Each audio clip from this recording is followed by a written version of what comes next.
Criminology म्हणजे नक्की काय? क्रिमिनॉलॉजीचं मेन काम काय असतं? गुन्हा कसा घडतो, त्यांच्या पिछे त्यांचे कारण काय. कोणी पण केस अगर कोर्टमध्ये जातो तर विदाऊट फॉरेन्सिक सायन्स ते कंप्लीट होऊ शकत नाही. काही ना काही फॉरेन्सिक पुरावा लागतोही.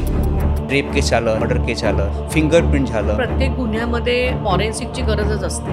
100% असतं. फॉरेन्सिकमध्ये तुम्ही गेलं, कोणीने सांगितले की हे फॉल्स डॉक्युमेंट आहे, तर त्यामध्ये मी काय काय काढू शकतो की जे पेपरचे वापर केलेला आहे, तर पेपरचा एज काय आहे, किती जुना पेपर आहे, ते सगळे तुम्ही माहिती काढू शकता. एखादी व्यक्ती जेव्हा गुन्हेगारीकडे वळते त्याची प्रामुख्याने सामाजिक आणि मानसिक काय कारणं असतात? असा कोणी क्राईम नाही आहे जिथे तुम्हाला फॉरेन्सिक एव्हिडन्स भेटणार नाही. सुप्रीम कोर्टने असं गाईडलाईन दिलेलं आहे की प्रत्येक कोर्टमध्ये फॉरेन्सिकच्या टीम व्हायला पाहिजे, प्रत्येक पोलीस चौकीमध्ये फॉरेन्सिक एक्सपर्ट व्हायला पाहिजे. लेकिन असं आहे का?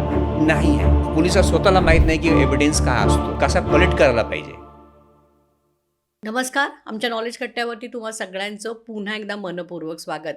आमचा आजचा कट्टा हा खूप खास आहे, कारण आज आमच्या कट्ट्यावरती एक खास व्यक्ती आलेली आहे, ज्यांचं काम आणि त्यांचं क्षेत्र खूप वेगळं आहे, खूप चॅलेंजिंग आहे, ज्यांचा थेट संबंध येतो गुन्हेगारी जगताशी, गुन्हेगारांच्या मानसिकतेशी आणि याच गुन्हेगारांपर्यंत पोहोचण्यासाठी पुरावे शोधण्यासाठी. आज याच विषयावरती आपण चर्चा करणार आहोत आणि त्यासाठी आज आमच्या कट्ट्यावरती आलेले आहेत ॲडव्होकेट संजय सराफ सर. नमस्कार सर, आमच्या कार्यक्रमात तुमचं खूप खूप स्वागत. संजय सराफ सर हे गेल्या 15 वर्षांहूनही अधिक काळ ॲडव्होकेसीमध्ये आहेच, म्हणजे ते ॲडव्होकेट तर आहेतच, पण त्याशिवाय क्रिमिनॉलॉजी म्हणजे ते क्रिमिनॉलॉजिस्ट देखील आहेत आणि फॉरेन्सिक एक्सपर्ट आहेत. वेगवेगळ्या क्षेत्रामध्ये प्रावीण्य त्यांनी संपादित केलेलं आहे, त्यामुळे सरांचा अभ्यास भरपूर मोठा आहे, जी आम्ही तुम्हाला आमच्या डिस्क्रिप्शनमध्ये देणार आहोत. आज आपण सरांबरोबर गुन्हेगारी जगत आणि ह्या गुन्हेगारापर्यंत पोहोचण्यासाठी फॉरेन्सिक टीम कशी काम करते, त्याच्यामध्ये क्रिमिनॉलॉजीचा कितपत सहभाग असतो आणि पोलिसांबरोबर काम करताना येणारे काही अनुभव याच विषयावरती गप्पा मारणार आहोत. नमस्कार सर, पुन्हा एकदा तुमचं मी स्वागत करते आहे कार्यक्रमात. सगळ्यात आधी आम्हाला एक सांगा सर, की क्रिमिनॉलॉजी म्हणजे नक्की काय? क्रिमिनॉलॉजीचं मेन काम काय असतो की गुन्हा कसा घडलं, त्यांच्या पिछे त्यांचे कारण काय, त्यांच्या मानसिक स्थिती काय, मेन मुद्दा काय होतं आणि ते कसा थांबू शकतो, आणि जे गुन्हेगार आहे, ज्यांनी गुन्हा कमिट केलेला आहे, ते कसा त्यांना सुधारणा करू शकतो, ते मेन क्रिमिनॉलॉजीचा पार्ट आहे. तुम्ही ॲडव्होकेट आहात, म्हणजे तुम्ही वकील आहात. वकील असताना तुम्ही क्रिमिनॉलॉजिस्ट झालात, तुम्ही फॉरेन्सिक एक्सपर्ट पण झालात. हा प्रवास कसा होता तुमचा, याबद्दल काय सांगाल? ॲडव्होकेट जे असतात फक्त LLBच्या डिग्री घेऊन ते प्रॅक्टिस करतात, आणि त्यांच्याकडे अगर कोणी फॉरेन्सिक एव्हिडन्स आलं तर त्यांच्या फॉरेन्सिक एक्सपर्ट लागतो. तर माझं असं म्हणणे आहे की कोणी पण केस अगर कोर्टमध्ये जातो तर विदाऊट फॉरेन्सिक सायन्स ते कंप्लीट होऊ शकत नाही. काही ना काही फॉरेन्सिक पुरावा लागतोही. चाहे रेप केस झालं, चाहे मर्डर केस झालं, चाहे डॉक्युमेंट फॉर्जरी झाले, सिग्नेचर फॉर्ज झालं, फिंगरप्रिंट झालं, बॅलिस्टिक झालं, बंदूकची गोळी झाली, हे सगळे ज्यापर्यंत मॅच होत नाही त्यापर्यंत जस्टिस होऊ शकत नाही, असं म्हणणे माझं मत आहे. म्हणजे प्रत्येक गुन्ह्यामध्ये एक एक म्हणजे फॉरेन्सिक एक्सपर्ट किंवा फॉरेन्सिकची गरजच असते. 100% असतं, 100%. जसं समजून घ्या की कोणी डॉक्युमेंट फॉर्ज झालं, तर डॉक्युमेंट फॉर्ज झालं तर कसा फॉर्ज झालं. फॉरेन्सिकमध्ये तुम्ही गेलं, अगर कोणीने सांगितले की हे फॉल्स डॉक्युमेंट आहे, तर त्यामध्ये मी काय काय काढू शकतो की जे पेपरचे वापर केलेला आहे, तर पेपरचा एज काय आहे, म्हणजे किती जुना पेपर आहे, कुठला प्रिंटिंग मशीनमध्ये जे प्रिंट झाली, कधी साईन झालं, जे इंक इस्तेमाल केलेलं आहे तर इंक किती जुना आहे, कुठला पेन वापर केलेला आहे, ते सिग्नेचर केलेलं आहे की किती वर्ष पुराणी आहे, ते सगळे तुम्ही माहिती काढू शकतात. पूर्वीच्या काळी क्रिमिनॉलॉजी आपण जे म्हणतोय किंवा फॉरेन्सिक एक्सपर्ट, तर त्याचा देखील वापर व्हायचा का? आज जितका होतोय तितका व्हायचा नाही, हे फॉरेन्सिक सायन्स कंप्लीट नवीन सब्जेक्ट आहे आणि इंडियामध्ये आत्तापर्यंत पूर्ण त्यांचा हे प्रसार झालेला नाही आहे. म्हणजे अजूनही इतक्या प्रमाणावरती नाही वापरलं नाही जात झालं, नाहीये. इंडियामध्ये तर अजिबात झालेलं नाही आहे. पण अगर काय एक कारण म्हणजे सर? कारण आहे की एक्सपोजर, गव्हर्नमेंटच्या स्वतःच्या इच्छाशक्ती, आणि फॉरेन्सिक एक्सपर्टसाठी एक वेगळा माइंड लागतो, असं पण आहे. कारण की इंडियामध्ये फॉरेन्सिक सायन्ससाठी एक खूप फॅसिलिटी नाही आहे इथे. समजून घ्या, एक केस अगर समजून घ्या, अगर एक केस आहे जे मर्डर झालेलं आहे, तर विदेशमध्ये काय असतात की 10 वर्ष 15 वर्ष 50 वर्ष नंतर पण केसचा ते इन्व्हेस्टिगेशन करतात. एक अगर मर्डर झालं त्यांना माहीत झालं की मर्डर जे आहे, एक एक्झाम्पल तुम्हाला देऊ का? एक्झाम्पल असं झालं होतं, एक 13 वर्षाचा एक मुलगा होता. त्यांच्या उपर चार्जेस होतं रेप आणि मर्डरचं. 13 वर्षाच्या मुलावरती रेप आणि मर्डर का चार्जेस होतं अमेरिकामध्ये. आणि त्यांच्यापासून आरोप का होतं की मुलाने 17-18 kgच्या सरिया घेऊन मुलीला मारलेला आहे, त्याबद्दल मुलीचे मय्यत झाले, असा केस होतं. तर त्या केसमध्ये काय झालं, 10 ते 12-15 वर्षानंतर हे केस रिओपन झालं.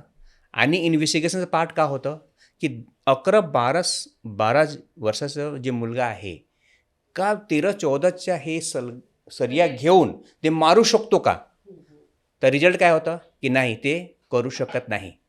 परंतु ते मुलगाला ऑलरेडी डेथ पेनल्टी तिथे भेटले होतं आणि क्रुअल्टी भेटलं होतं. त्यांना असं दिले होते, ते अंग्रेजला व्हाईटला आरोप होता की व्हाईटला ते रेप करून त्यांना मारलेला असा आरोप होता. ब्लॅक होतं ते. आणि नंतर त्यांना म्हणजे इलेक्ट्रिसिटी तो मुलगा, मला वाटतं तिकडे अमेरिकेमध्ये वर्णभेद खूप असतो, त्यामुळे तिथे म्हणजे काळे आणि गोरे असा त्यांचा वाद असतो. त्यामुळे तो मुलगा बहुतेक म्हणजे हे असेल, त्या वर्णाचा असेल. बरोबर ते आहे. आरोप होता त्यांच्यावर. आणि त्याच्याबद्दल त्याच्यावरती आरोप होता रेप आणि मर्डर. रेप म्हणजे व्हाईट मुलीला हे केलं ते केलं. अच्छा अच्छा. आणि एक मी ह्यामध्ये एक मी द्यायला लागेल मला एक एक्झाम्पल. एक केस असा होता की मर्डर केसचा केस आहे. मर्डर केसमध्ये 10-15 वर्षानंतर एक मर्डर झाली, त्यामध्ये काही पुरावा त्यांना मिळालेला नाही. पोलिसने कोणीला संदिग्धला आरोपी मानून त्यांच्या स्टेटमेंट घेऊन त्यांच्या जेलमध्ये त्यांच्या सजा काटत होतं. 20 नंतर वर्ष ज्यावेळी फॉरेन्सिक सायन्स डेव्हलप झाली, त्यावेळी माहीत झालं की जे माणूस 20 वर्षापूर्वी त्यांच्या मय्यत झाली होती, त्यांच्याकडून जे विपन इस्तेमाल झाला होता, ते आजच्या जे आरोपी आहे त्यांच्या फिंगरप्रिंट मॅच होतो आहे. मतलब जे आरोपी 20 वर्षापासून जेलमध्ये आहे त्यांच्या काय लेणं देणं नाही आहे. बापरे, पण एवढा का वेळ लागला? म्हणजे त्यावेळी फॉरेन्सिक नाही होतं. टेक्नॉलॉजी. लेकिन त्यानंतर काय झालं, ॲक्च्युली नंतर काय झालं, 20 वर्षानंतर गव्हर्नमेंटने कब्र परत ओपन केलं 20 वर्षानंतर. आणि तिथे त्यांना परत इन्व्हेस्टिगेशन करून परत जे आजच्या आरोपी होतं त्यांच्या दोन संबंध स्थापित केलं. आणि जे 20 वर्ष अगोदर ते जेलमध्ये होतं त्यांना रिहा करून त्याला परत सजा दिली. ते इंडियामध्ये होऊ शकत नाही. ते असा हजारो गोष्टी आहे जे बाहेर सॉल्व्ह झालेलं आहे. इंडियामध्ये आता सुरुवात झालेलं आहे, करीब 15-20 वर्ष झाले. लेकिन फॉरेन्सिकचा खूप जुना सब्जेक्ट आहे आणि इंडियामध्ये हे आता खूप स्कोप आहे, ते व्हायला पाहिजे असं माझं म्हणणे आहे. आपल्या इकडे प्रामुख्याने कसं असतं सर, की आपण जसं फॉरेन्सिक, आता आपण बोलतोय फॉरेन्सिक डिपार्टमेंट म्हणा किंवा क्रिमिनॉलॉजिस्ट म्हणा, प्रामुख्याने पोलिसांबरोबर ही 2 टीम देखील एका गुन्ह्यावरती काम करत असते. हे फक्त आम्ही एखाद्या CID सिरियलमधून बघत असतो. CID सिरियलमध्ये बऱ्याच वेळा काही एपिसोडमध्ये जेव्हा गुन्हा झाला की त्यांच्यावर एक फॉरेन्सिक एक्सपर्ट दाखवतात, किंवा पिक्चरमध्ये आपण बघतो की गुन्हा झाला की तिथे पोलिसांबरोबर पूर्णपणे तो एक युनिफॉर्म घातलेली फॉरेन्सिक टीम तिथे काम करत असते. एवढंच आमचं नॉलेज असतं. म्हणजे हां, तर तुम्ही जे फिल्ममध्ये आणि तुम्ही सिरियल बघतात CID वगैरे, त्यामध्ये फक्त 10% त्यांना माहीत आहे, फक्त 10%.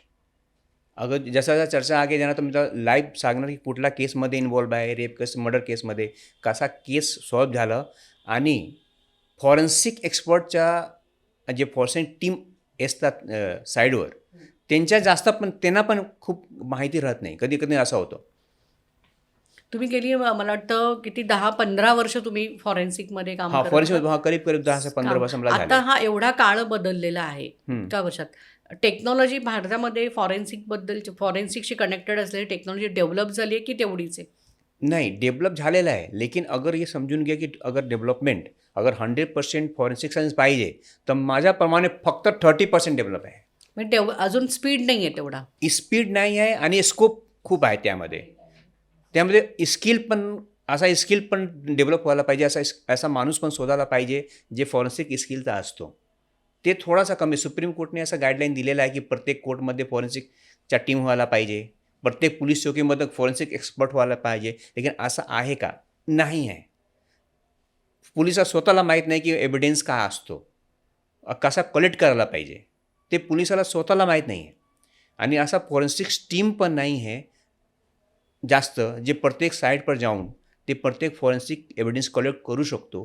ते इंडियामध्ये आता खूप कमी आहे. आता मुंबईमध्ये तर आहेतच, म्हणजे आता तुम्हीच आहात. मुंबईमध्ये पण आहे, लेकिन मुंबईमध्ये पूर्ण 100% नाही आहे. अच्छा, म्हणजे काही काही केसेसमध्ये फॉरेन्सिक डिपार्टमेंट फॉरेन्सिक टीमला म्हणजे कनेक्ट केलंच जात नाही. नाही, फॉरेन्सिक टीम कनेक्टेड आहे, आहेच का नाही? लेकिन समजून घ्या, लेकिन जे फॉरेन्सिक टीम जिथे साईटवर क्राईम सीनवर जातो त्यांचा मेन रोल असतात फॉरेन्सिक एव्हिडन्स कलेक्ट करण्यासाठी. लेकिन जे जाणारा माणूस आहे त्यांना तर पूर्ण फॉरेन्सिकचं नॉलेज पाहिजे. अच्छा, त्यांना नॉलेज खूप लेस आहे, कमी आहे. कमीच आहे. ते आता ट्रेनिंग पिरियडमध्ये आहे, तिथे एक्सपर्ट पाहिजे. काय की तुम्ही ब्लड कसा घेणार, काय की ब्लड आहे, ब्लड तुम्ही पेपरमध्ये ठेवणार तर काय फायदा नाही, पूर्ण खराब होणार ते. म्हणजे तर बेसिक नॉलेज बेसिक जे आहे. असं मी रेप केस पण मी करत होते, त्यामध्ये फॉरेन्सिक टीम गेलं, लेकिन रेप सिद्ध करण्यासाठी जे पुरावा पाहिजे ते कलेक्ट केलं नाही, तर कटक कोर्टमध्ये सिद्ध होणार. म्हणजे आपल्याकडे इतकं अगदी बेसिक नॉलेज पण खूप कमी आहे. जे आता जे काही फॉरेन्सिक चे काम करतात त्यांच्याकडे पण हवं तितकं नॉलेज नाही आहे. हां, मला असं माझा पर्सनल ध्येय काय आहे, जे प्रायमा फेसी जे क्राईम सीनवर जे इन्व्हेस्टिगेशन टीम जातात ते 100% क्वालिफाईड व्हायला पाहिजे, की त्यांच्या रिपोर्टवर तुम्हाला जस्टिस भेटणार आहे. पण त्यासाठी काय करायला हवं मग? त्यासाठी काय करायला पाहिजे, जे गव्हर्नमेंट आहे त्यांना जे फॉरेन्सिक एक्सपर्ट आहे त्यांच्या एक क्वालिफिकेशन व्हायला पाहिजे.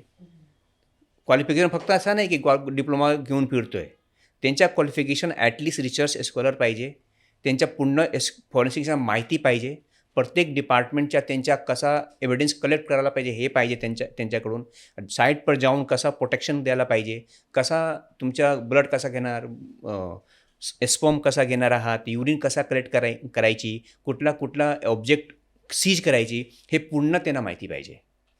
ते एक्सपर्ट झाल्यानंतर त्याने एक्झामिनेशन घेऊया, हे एक्सपर्ट आहे, ते जाऊन फॉरेन्सिक क्राईम सीनवर हे पूर्ण एव्हिडन्स घेऊ शकतो, त्यांच्या असं व्हायला पाहिजे. म्हणजे थोडक्यामध्ये ज्याला पूर्णपणे ह्याचं ज्ञान आहे की फॉरेन्सिकसाठी आपल्याला काही काही पुरावे कुठे कुठे असू शकतात, बरोबर. त्याच्यासाठी तो एक्सपर्टच लागणार आहे. एक्सपर्ट लागणार पाहिजे. ते जे प्रायमरी फेसी ज्यावेळी इन्व्हेस्टिगेशन स्टार्ट होतो तर त्या साईडवर ते एक्सपर्टही जायला पाहिजे, असा माझा मत आहे. बरोबर आहे सर. तुम्ही इतकी वर्ष झाले या फील्डमध्ये काम करतात, वेगवेगळ्या तुम्ही केसेस हँडल केलेल्या आहेत. आत्ताच एखादी व्यक्ती जेव्हा गुन्हेगारीकडे वळते, जेव्हा गुन्हा करण्यासाठी जाते, तर त्याची प्रामुख्याने सामाजिक आणि मानसिक म्हणजे काय कारणं असतात? हा ते क्रिमिनॉलॉजी पार्ट आहे.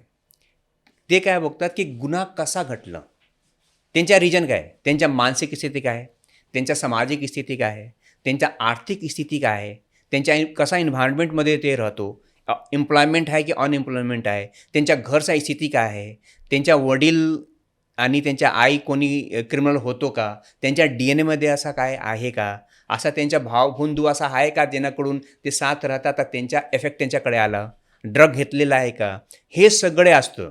हे मी माझ्या फॉरेन्सिक आणि ह्युमन सायकोलॉजी, फॉरेन्सिक सायकोलॉजी आणि माझ्या क्रिमिनॉलॉजी आणि माझ्या रिसर्चचा पार्ट हे बघतो की क्राईम झालं, मी बघतो की क्राईम का झालं, त्यांच्या पिछे रिझन काय. का की कोणी माणूस जाणून बुजून जास्त क्राईम करत नाही, लेकिन असा पण माणूस आहे जे जाणून क्राईम करतो आहे. एक एक्झाम्पल तुम्हाला मी ॲक्च्युली मला वाटतं द्यायला पाहिजे. हे घटना आहे अमेरिकाच्या.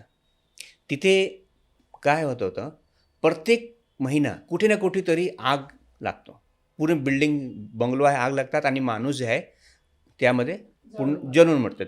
असा कशी तरी झाला केसेस, 10, 12, 15 केसेस झाले. नंतर इन्व्हेस्टिगेशन झाली, कॅमेरा CCTV सगळे धरून एक मुलगा कॅप्चर झालं. ते एक्सेप्ट केलं की हे मी सगळ्याला आगूनमध्ये मी मारलेलं आहे. लेकिन मोठं काय, मारण्याचं मोठं काय, तर तुम्हाला मोठं काय सांगितलं, ते मला छान वाटतोय. मला का छान वाटतोय, मी आग लगवतो, लोक जलतात, चिल्लमचिल्ली करतात आणि मी जास्त पेट्रोल देऊन जास्त त्यांना चिल्लमचिल्लीचे करतात, मला आतमधून मला संतुष्टी होतो, मला विकृती, मला संतुष्टी होतो. जिथे मी त्रास देतो, जितना दुःख होतात ते मला जास्त संतुष्टी देतात, त्यामुळे हे क्राईम मी घेतलेलं आहे. असं पण करतात ते. असा पण क्रिमिनल्स आहे. आणि मला असं पण संधी भेटली होती, मी आर्थर रोड जेलला पण गेलो होतो. त्यांना पण मला माहिती आहे असं क्रिमिनल आहे ना, ते क्राईम करताना ते एन्जॉय करतात. म्हणजे ती एक विकृती असते. विकृत बरेच सिरियल किलर वगैरे आपण जे सिरियल किलर पण म्हणतो, आहे. है ना? जे मुंबई ब्लास्ट झाला होता, त्यांच्या क्रिमिनलचा मला त्यांच्या इंटरव्ह्यू करण्याची मला संधी भेटली होती. ते आता बोलत नाही, कधी सांगूया की कसं हे ते कसं त्यांच्या मेंटॅलिटी होतं, का असं झालं, ते काय असं केलं होतं, त्यांच्या मानसिक स्थिती का होतं, हे सगळे कधीतरी असं संधी भेटेल तर ह्यावर चर्चा करूया की 1991 जे ब्लास्ट झालं होतं, त्यांच्या आरोपीचं काय झालं. तुम्ही त्यांच्याशी बोललाय? हां, त्यांच्यासोबत माझ्या जे मेन आरोपी होते सगळे, हां, जे बॉम्ब ब्लास्ट झालं होतं, हां, त्यामध्ये त्यांच्या जे सगळे आरोपी होते, तर जे मेन आरोपी होते त्यांच्यासोबत माझ्या संधी त्यांच्याशी बोलला होतात? हां, बोलणं होतं की का झालं, काय नाही झालं, ते जेलमध्ये कसा राहत होते, आज त्यांच्या परिस्थिती काय आहे, का ते कोणी कोर्टने रिलीज केलं, का कोणा रिलीज झाला नाही, कोण चुकीच्या गेले, कोण छान, हे सगळे मतलब कधीतरी ह्याबद्दल कधीतरी एखादा आम्हाला सांगा ना, म्हणजे तुम्हाला एखाद्या आरोपीने म्हणजे 1992 साली जो बॉम्ब ब्लास्ट झाला होता, त्याच्यातल्या आरोपींशी तुम्ही थेट बोललेला आहात त्यांच्या म्हणजे तुमच्या केस संदर्भात, तर काय त्यांची मानसिकता काय होती? आपण एवढा मोठा बॉम्ब ब्लास्ट घडवला, एवढी लोकं त्याच्यामध्ये गेलेली आहेत, त्यामागे काय त्यांच्या भावना काय होत्या त्याच्याबरोबर? त्यांच्यामध्ये रिग्रेट तर नाही आहे, काहीच नाही, पश्चातापाची बात नाही. पश्चाताप काय नाही आहे. ते त्यांना बोलत होते की ॲक्शन काय रिॲक्शन आहे. ॲक्शनची रिॲक्शन होती ती. बरोबर, असा त्यांच्या म्हणणं आहे. त्यामध्ये खूप हे गूढ विषय आहे. कधी मी आरोपीचं नाव सोबतही तुम्हाला कधी सांगणार की ह्यामध्ये मी काम करण्याचं, मला त्यांच्यासोबत वार्ता करण्याची मला संधी भेटली होती. त्यांना मनस्थिती काय होतं आणि का ते घटना घडलं, ते काय विचार करतात इंडियन गव्हर्नमेंट सरकारबद्दल, ते पण असा कधी संधी ते भेटली पण. करू. पण सर, हे तुम्ही इतक्या मोठ्या मोठ्या आरोपींना भेटताय, म्हणजे गुन्हेगारच आहेत ते जवळ, तर मला एक विचारायचं आहे, तुम्हाला भीती नाही वाटत? नाही, हे तुम्ही बरोबर बोलतात. कारण हे ती समोरची आपण नाही. ज्याच्याशी संवाद तो विकृत आहे. हां, मग मी जे केस करतोय 90% माझा लाईफ थ्रेटमध्ये राहतो. काय राहतो, कोणी मर्डर केलेलं आहे. आता बघून घ्या, एक रिसेंट एक्झाम्पल देतोय. एक 17 सालच्या मुलगीचा मर्डर झाले ठाणेमध्ये, ठीक आहे. आणि त्यांचा आरोप सिद्ध करण्यासाठी मी स्वतः मुलगीचा वकील आहे, मी त्यांच्या लढाई लढतोय. लेकिन जे समोरच्या आरोपीच्या जे गँगवाले आहेत, ते मला थ्रेटनिंग राहतो. असा माझ्याकडे 10-12 केसेस आहे की माझा लाईफ स्वतः थ्रेटमध्ये राहतो. कधी पण मी शूट होणार मला माहीत नाही आहे. लेकिन मग भीती वाटत नाही. अगर मला भीती वाटलं तर संधी न्याय कसा भेटणार? सगळे बोलतात की तुम्ही असा का डेंजरस केस घेता, तुमचा स्वतःचा लाईफ डेंजरमध्ये आहे. मेलेबल राहू शकतात. हे माझा ड्युटी आहे. माझ्याकडे कोणी आले की त्यांचा न्याय नाही मिळालं तर त्यांच्यासाठी लढण्याची माझा इच्छा आहे. मरणार नाही मरणार हे मी बघत नाही, ते उपरवाल्याच्या हातमध्ये आहे. ते थ्रेट तर राहतात मॅडम, यामध्ये आहे पण या फिल्ममध्ये आहे थ्रेटनिंग पण धमक्या पण तुम्हाला मिळतात. हां, मिळतोच ना. बोल, कोर क्रिमिनल आहे, सगळे कोर मर्डरर आहे. कारण तुमचा बहुतेक तुमच्या कामाचा जो थेट संबंध आहे तो गुन्हेगारांबरोबर गुन्हेगारमध्ये असतो, त्यांच्या विरोधात आहेत. कारण तुम्ही ते पुरावे देणार, त्याच्याच आधारावरती पोलीस हो. त्यांना पकडणार आणि कोर्टामध्ये त्यांना म्हणजे हां. शिक्षा आरोपी ते अगर पोलिसने नाही बी पकडलं, लेकिन कोर्टामध्ये तर मी सिद्ध करू शकतो ना. पोलिसने सिद्ध केलं, पोलिसने आपल्याला पुरावा दिले. मला माहीत आहे की पोलिसकडे पूर्ण पुरावा फॉरेन्सिक होण्याचे चान्सेस कमी आहे. त्यावेळी मी कोर्टला बोलतो हे माझ्याकडे फॉरेन्सिक पुरावे आहे, त्याप्रमाणे हे आरोपी सिद्ध होतोय. अशा तुमच्याकडे काही केसेस येतात कसं की ज्याच्यामध्ये पोलिसांकडे जे पुरावे आहेत त्याच्या तुलनेत तुम्हाला मिळालेले पुरावे तुम्ही तुमच्या पद्धतीने केलेले आहेत, तेच जास्त मजबूत असतात, असं होतात ते ना. होतात बऱ्याच वेळा? होतात.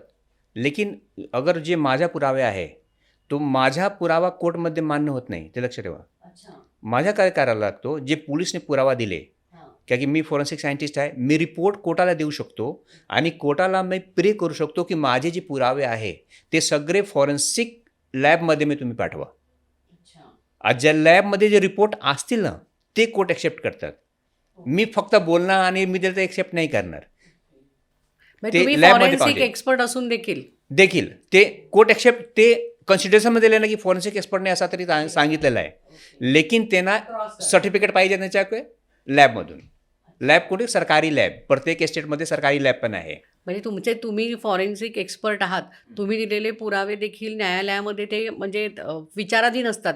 पण त्याच्यावरती 100% विश्वास ठेवला जात नाही. ते पुन्हा पाठवले जातात फॉरेन्सिक लॅबमध्ये लॅबमध्ये गव्हर्नमेंटच्या. सरकारी लॅब जे आहे तिथे पाठवतात. मग तिथून फायनल जे येणार ते ते येणार, त्याच्यावरतीच ते येणार, जो निकाल येईल किंवा ते जो येणार. काय रिझल्ट देतील त्याच्यावरती अशा पद्धतीने काम अशा चालतं. पद्धतीने आहे. सोशल मीडिया आणि आता इंटरनेटमुळे गुन्ह्यांचं प्रमाण वाढलेलंच आहे. लोक आता म्हणजे क्राईम माइंडसेट खूप क्रिमिनल झाला आहे लोकांचा. खूप म्हणजे अँगर आहे, खूप राग असतो प्रत्येकामध्ये. आपण बघतो आपल्या आजूबाजूला रोज घटना घडत आहेत आणि गुन्हेगारांचं गुन्हा करण्याचं स्वरूप पण बदलत चाललंय असे. तुम्ही रोज गुन्हेगारांशी तुमचा रोज म्हणजे सामना होतोय अशा केसेसमध्ये वगैरे. काही अशा केसेस आहेत की सोशल मीडियामुळे सायबरमधून झालेल्या आहेत आणि तुम्ही त्यांना मदत केलेली आहेत. ओके. एक आता सायबर क्राईमचं तुम्हाला सांगतो. सायबर क्राईम आहे आता त्या गोष्टी आता केस माझा चालू आहे.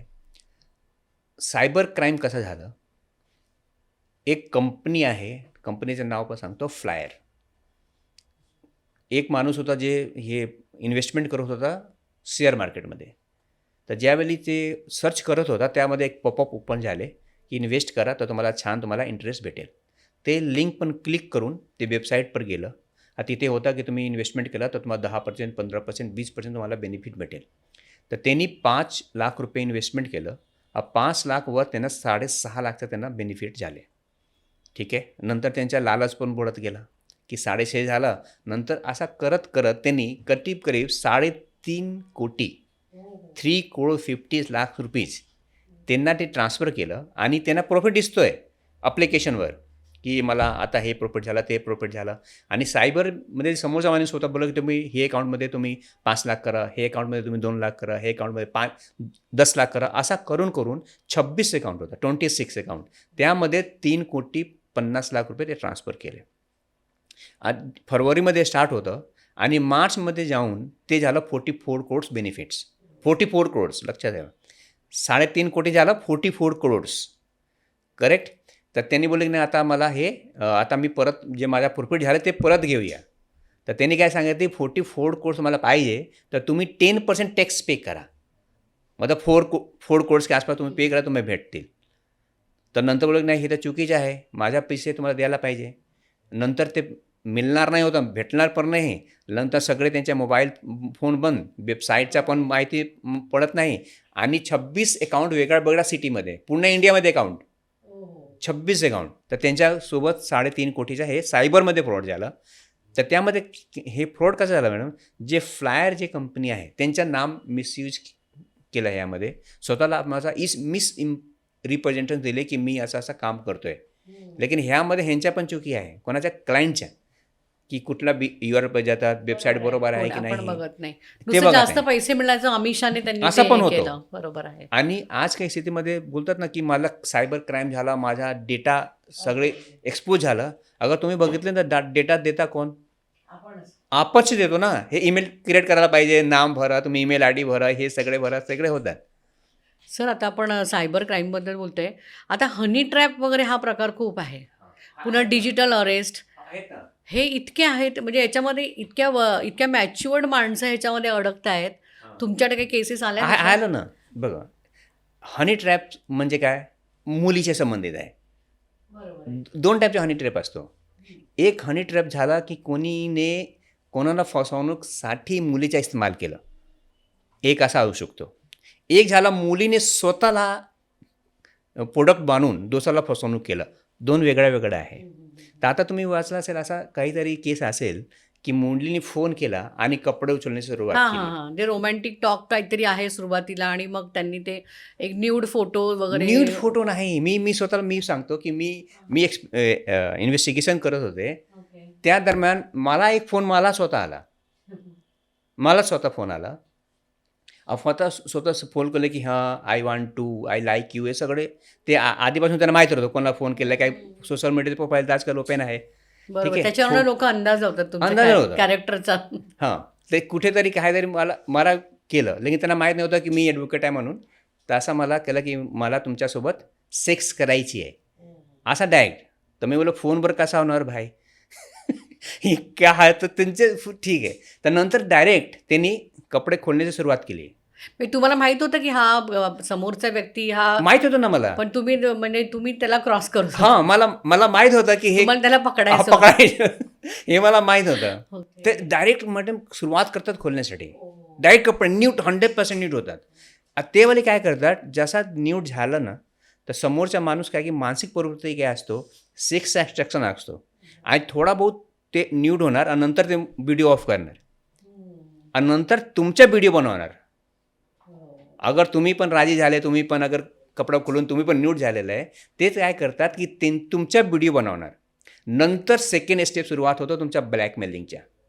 पैसे आणि हा की हे तुमचा व्हिडिओ माझ्याकडे आहे, ते सोशल मीडियामध्ये तुमच्या आई वडील भाऊ बंधू सगळ्याचं नाव काढणार आणि तिथे ते व्हिडिओचा बोला की इथे तुम्ही व्हिडिओ मी सगळे शेअर करणार आहे, तुम्ही इथे पैसा द्या. आता गुजरातमध्ये केंड झाले 3.5 कोटी पण त्यांच्याकडून असा घेतले होते. असाही करून 3.5 कोटी. डायमंड मर्चंटने काय केलं की ते बायकोला माहीत पडायला नाही पाहिजे आणि घरमध्ये नाही पडायला पाहिजे. त्यांनी सोसायटी करायचा प्रयत्न केलं. ज्यावेळेस सोसायटीचा प्रयत्न केला ना, त्यानंतर ते हॉस्पिटलमध्ये त्यांनी सांगितले की सोसायटी का करत होते. त्यावेळेस सांगितले माझ्या असं झाली होती, माझ्या मुलगी असं केलं होतं, 3.5 कोटी मी ऑलरेडी दिलेला आहे, त्यांच्या मुलीमध्ये सोसायटी करतो आहे. अशा खूप केसेस आहे. हनी ट्रॅप आणि हे म्हणजे आता कॉमन झालेत त्या कॉमन खूपच. झाले आता. म्हणजे रोज आपण बघतोय, रोज आपल्या आजूबाजूला कुठेतरी घडतंय. घडतोय. बरोबर. आणि लोक म्हणजे आता तर गव्हर्नमेंटने देखील सांगितलेलं की डिजिटल अरेस्ट म्हणा किंवा ह्याच्यामध्ये तुम्ही या सगळ्या फेक आहे त्याच्यात अडकू नका, पडू नका. लेकिन पण लोक मानसिक घाबरतात. ह्यामध्ये आहे ना, जे हनी ट्रॅप बोलतात ना, हनी ट्रॅप एक ते क्राईमचा औजार तो आहे. लेकिन त्यामध्ये मी ह्युमन जे नेचर आहे ना, ते पण त्यांच्यासाठी रिस्पॉन्सिबल आहे. मुली बघितलं नाही की ते लाईन लावणं चालू, तर ते पण असतो ना मॅडम, ते पण बघायला पाहिजे की नको, तर ते पण रिस्पॉन्सिबल असतात.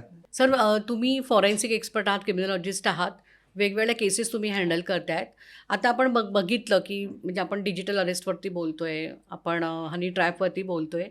एखादा गुन्हा कधी म्हणजे एखाद्याला समोरच्याला अडकवलं जातं त्या गुन्ह्यामध्ये, जो फेक असतो, जो खोटा असतो, पण कधी तो सूड उगवण्यासाठी असतो. म्हणजे प्रामुख्याने याच्यावरती सूड उगवायचा आहे किंवा समोरच्याला याच्यामध्ये अडकवायचं आहे, अशा दोन्ही गोष्टी असतात. याच्यामध्ये रेप केसेसचं प्रमाण खूप जास्त आहे. म्हणजे रिअल रेप आणि फेक रेप केसेस.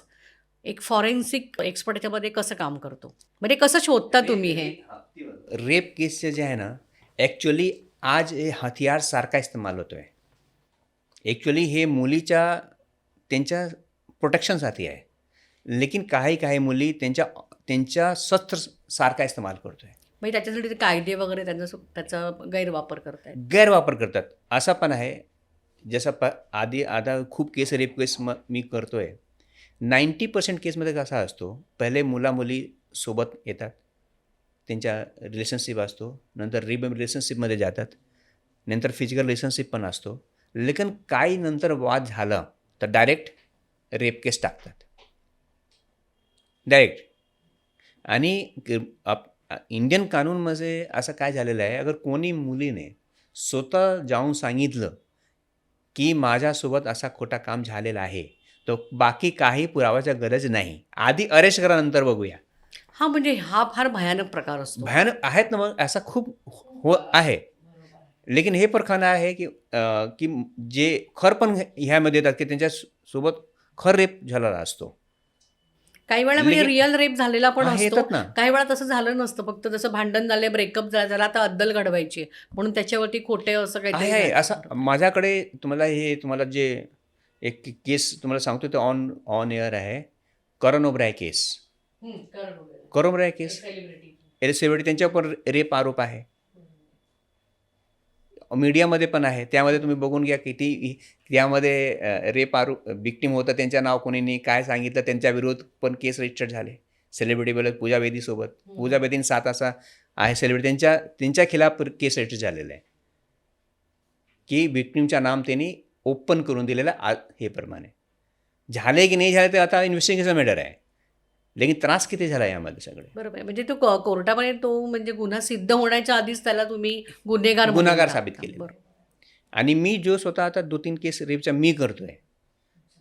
जसं आता तुम्ही आता सांगितलं की अगर फॉरेन्सिक एक्सपर्ट नाही होणार, अगर त्यांच्या पुरावा घेतलं नाही, तर आरोपीला कसा सजा भेटणार. एक लेटेस्ट मी सांगतो आहे. आता एक रेप विक्टीम आहे. ती माझ्याकडे आले की माझा असा ते बोलले होते की मी तुमच्यासोबत लग्न करणार आहे आणि माझ्या घरमध्ये काहीतरी त्यांना पूजापाठ करून काहीतरी करायला होत पाहिजे. ते घरी गेले. घरी झाल्यानंतर त्यांना तर काहीतरी परफ्यूम देऊन ते केलं, तर मुलीला होश नाही आहे. मुलीला वाचतो की काहीतरी होतो आहे, परंतु ते स्वतःला बचावण्यासाठी प्रतिरोध करू शकत नाही. त्यांना रेप सेक्शुअल झाले त्याचे कमिट, त्यांच्या रेप परफॉर्म हे झालं. नंतर फॉरेन्सिक टीम तिथे आले.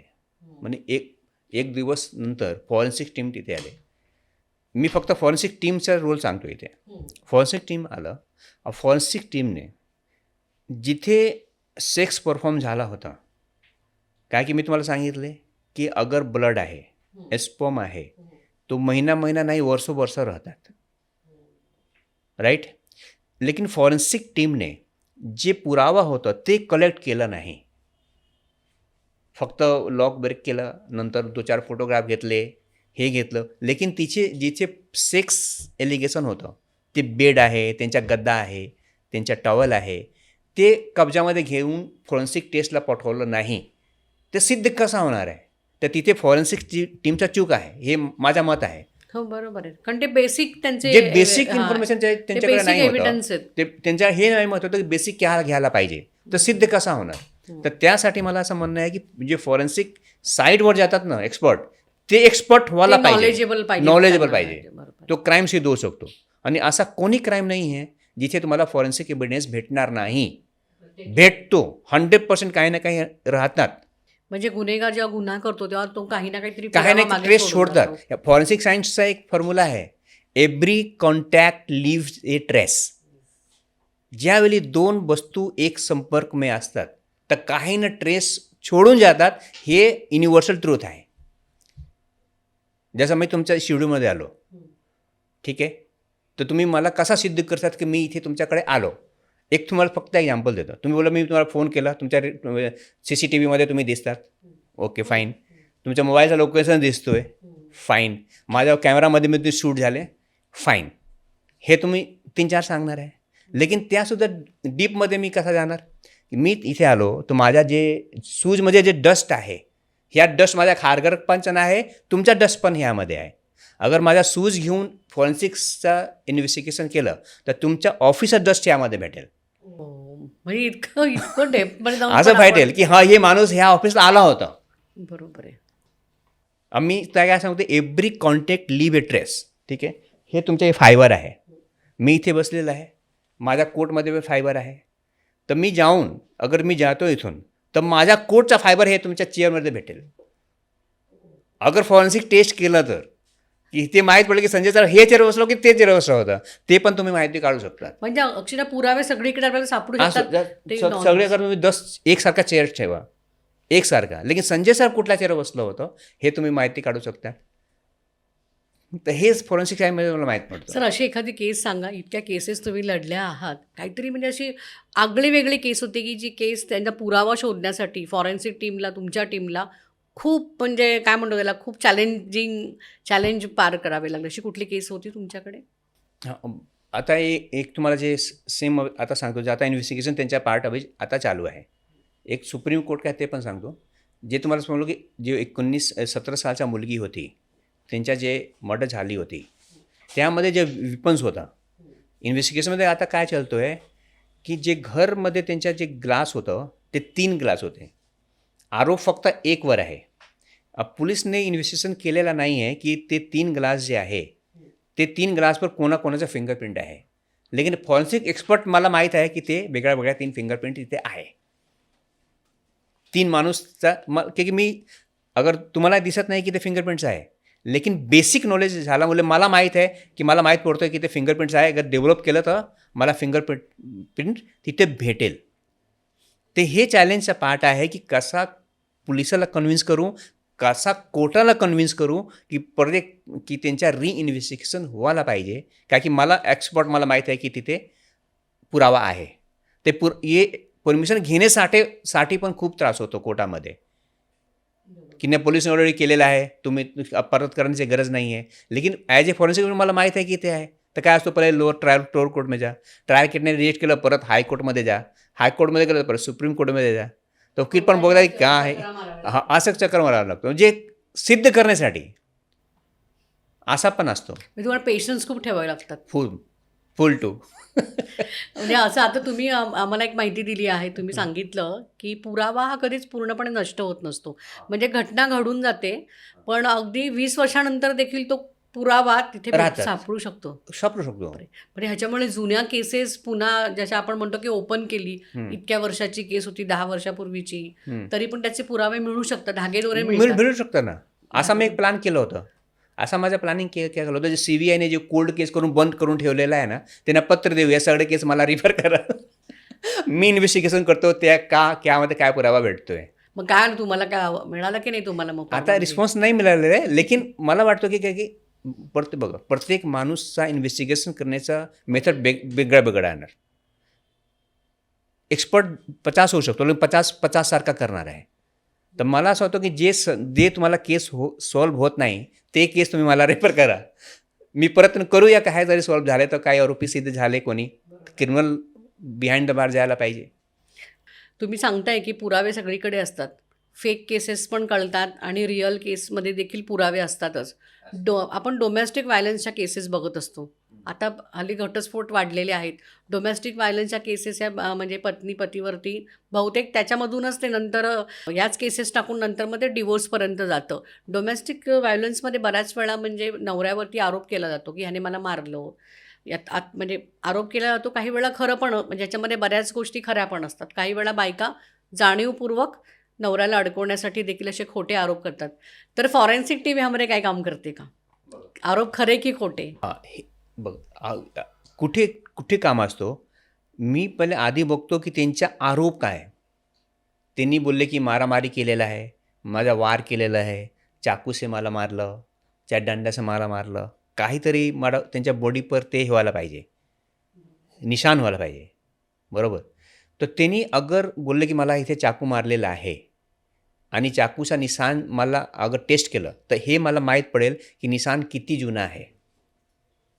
म्हणजे 1 वर्ष आहे जुनी, 2 वर्ष आहे, आणि मला हे पण माहीत पडणार की कुठलं हत्यार केलेलं आहे, चाकूसे केलेलं आहे की तलवार से केलेलं आहे की हाताळी से केलं आहे, ते पण माहीत पडणार. लेकिन खूप डीपमध्ये जायला लागणार. तर अगोदर काय तर 498 का केसमध्ये काय असतो, अगर मुलीने अगर असा कंप्लेन केलं की मुलाने आणि त्यांच्या आई वडीलने माझ्यावर केलेलं आहे, तर 90% केस तो रजिस्टर्ड होतात. इन्व्हेस्टिगेशन नंतर होतो, लेकिन रजिस्टर्ड तो केस होतं. ते मला वाटतं की असं पण काही इंडियन कानूनमध्ये काहीतरी एक फिल्ट्रेशन व्हायला पाहिजे की जे असा केस येतात ते किती खरं आहे किती खोटं आहे ॲक्च्युअली माहीत पडलं पाहिजे. मी मोर दॅन 100 केसेस DVचे मी करतो आहे, मोर दॅन 100 केसेस. ठीक आहे. त्यामध्ये मी बघितलं ना की त्यांच्या DV ज्या केस आहे ना, त्यांना रिव्हेंजचा त्यामध्ये एक भावना रिव्हेंज असतो. खूप आहे. 70-80% त्यांच्या रिव्हेंज आहे की मी सोडणार नाही, काय पण होऊ दे. 70-80% असं मॅडम. तर एक केस रजिस्टर करताना काहीतरी फिल्ट्रेशन ॲक्च्युली यामध्ये व्हायला पाहिजे. ठीक आहे, मी मुलीचा विरोध करत नाही, लेकिन खोटा बोलून सगळे फॅमिलीच्या फसवणे पण चुकीचे आहे ना मॅडम. वडील त्यांच्या 70 वर्ष, 80 वर्ष, 60 वर्षात राहतात, त्यांच्या विरोधात पण कंप्लेंट बरोबर. म्हणजे हे खूप आता हल्ली आहे. खूप गोष्टी मी होतात बोलतो more than domestic 100% violence DB मी करतोय. कभी गव्हर्नमेंटने बोलले की हां तुम्ही याचा का माझ्या विरोधात बोलता, म्हणजे बोलवा ना, मला मी सांगू तुम्हाला काय तुमच्या चुकी आहे, कुठे तुम्हाला कानून चेंज करायला पाहिजे, मी तुम्हाला सांगू शकतो ना. बरोबर. सर, आपण मगाशी बोललात की तुम्हाला बॉडीमध्ये म्हणजे DNA वरून देखील तुम्हाला तुम्ही समजू शकता ही बॉडी कोणाची आहे. प्लेन क्रॅश झालं होतं अहमदाबादचं गेल्या काही महिन्यांपूर्वी. तर त्यावेळी सगळेच त्याच्यामध्ये एक फक्त बिचारा वाचला होता आणि बाकी सगळेच त्याच्यामध्ये गेले होते. त्या विमानामध्ये प्लेनमध्ये बरेच परदेशी नागरिक देखील होते. त्याच्यावरनं पण बराच गोंधळ झाला होता की फॉरेन्सिक टीमने सांगितलं होतं की आम्ही DNA चेक करून त्यांना प्रत्येकाला आपापला DNA चेक केलं. त्यांचे रिलेटिव्स तिथे बसलेले. जळून कोळसा झालेल्या ते आपल्याला दिसत होतं, व्हिडिओ आपण बघत होतो. जळून कोळसा झालेली ती माणसं होती. तर अशा वेळी इतक्या जळालेल्या अवस्थेमध्ये देखील DNA मिळू शकतो. हां, भेटू शकतो DNA. कारण की DNA मला काय कुठे कुठे भेटतात, त्यांच्या सलाईवा, त्यांच्या टीथ, त्यांच्या जे अंग असतो पण त्यांच्यावर. व्यक्ती जळाली समजा, प्रामुख्याने हां, जळालेल्या हां. व्यक्तींच्या ज्याने बाबतीत ते तर. त्या अगर पूर्णपणे जळाले व्यक्ती, त्यात सुद्धा अच्छा. तुम्हाला काही ना काही एव्हिडन्स नक्की 100% तुम्हाला भेटणार आहे. अच्छा, म्हणजे DNA मिळतो ह्याच्यामधून भेटतो. आपल्याला. काय काय जे टीथ आहे ना, तिचे जे मसुरा असतो ना, हां. ते कंप्लीट म्हणजे डिस्ट्रॉय होत नाही. दाढांचं दाढा आपला. हां, दाढ जे हं, बोलतात, हं. ते कधी पूर्ण नष्ट होत नाही. अच्छा. हं. म्हणजे 10% 15% पण तुम्ही म्हणजे काढू जबडा शकता. आपला जबडा. दातच्या खालीच्या जे मसूर आहे हां, समजलं. ते पूर्णपणे कधी नष्ट होत नाही. तिथून तुम्ही त्यांच्या DNA तुम्ही ट्रेस करू शकता.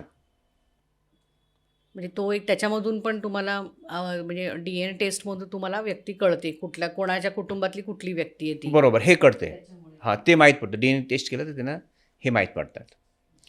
असं दादा, आता माझा एक शेवटचा प्रश्न तुम्हाला, की तुम्ही ॲडव्होकेट पण आहात.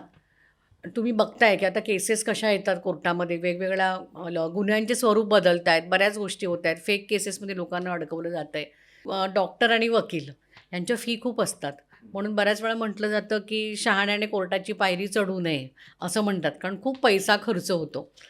तर तुम्ही बऱ्याच अशा व्यक्तींना मदत करता तुमच्या माध्यमातून, की ज्यांच्याकडे कोर्टात म्हणजे वकिलाला द्यायला पैसे नसतात. बघा, ह्यासाठी गव्हर्नमेंटकडूनही खूप सुविधा दिलेल्या आहे. त्यासाठी नालसा तुम्ही ऐकलं, NALSA national legal service authority एक आहे, नालसा बोलतात, नॅशनल लेवल पर आहे. आणि त्यासुद्धा प्रत्येक एस्टेटमध्ये एस्टेट लीगल एड अथॉरिटी पण आहे. त्यासुद्धा डिस्ट्रिक्ट लीगल एड पण आहे. ते सरकारने काय असा सुविधा दिलेला आहे, अगर कोणी गरजूचा माणूस आहे, पुअर आहे, मुलगी आहे, वृद्ध आहे, त्यांना फ्री ऑफ कॉस्ट जो आहे गव्हर्मेंटतर्फे वकील देतात. त्यांच्या पद्धती काय असतो, गव्हर्मेंटने एक पॅनल बनवतात, त्यामध्ये ॲडव्होकेट लिस्ट असतो, राईट. नॅशनल लेवल पण असतात, डिस्ट्रिक्ट लेवल पण असतात आणि स्टेट लेवल पण असतात. असा हायकोर्टचा पण एक पॅनल असतात, की कुठे जे गरीब माणूस आहोत तिथे जाऊन अप्लिकेशन देऊ शकतात आणि तिथे त्यांच्या वकील भेटतो. हे गव्हर्मेंटचं दायित्व आहे, गव्हर्मेंट आता करतो आहे. ह्या मी तुम्हाला काय सांगू शकतो, की मी नालसा पण पॅनल ॲडव्होकेट आहे, मी हायकोर्टमध्ये पण पॅनल ॲडव्होकेट आहे, मी DLSAमध्ये पण आहे, मी स्टेटमध्ये पण आहे.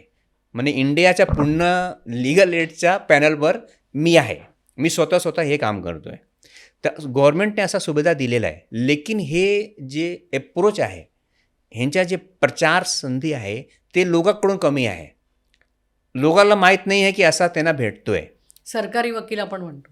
हां, सरकार वकील नाही आहे ते. हा सरकारी वकील हे हा सरकारी नाहीये. वकील नाही आहे. अच्छा, हा वेगळा एक पॅनल हे आहे. वेगळा पॅनल आहे, जे फक्त तुम्हाला ॲडव्होकेट सरकारतर्फे भेटतो आहे. एकूण प्रायव्हेट आहे, मतलब माझ्यासारखा ॲडव्होकेट आहे ते. लेकिन त्यांनी नाम दिलं की मी पॅनल ॲडव्होकेटमध्ये काम करून देणार. तर त्यांच्यासाठी गव्हर्मेंट त्यांना काय पैसे पण देतात प्रत्येक ॲडव्होकेटला.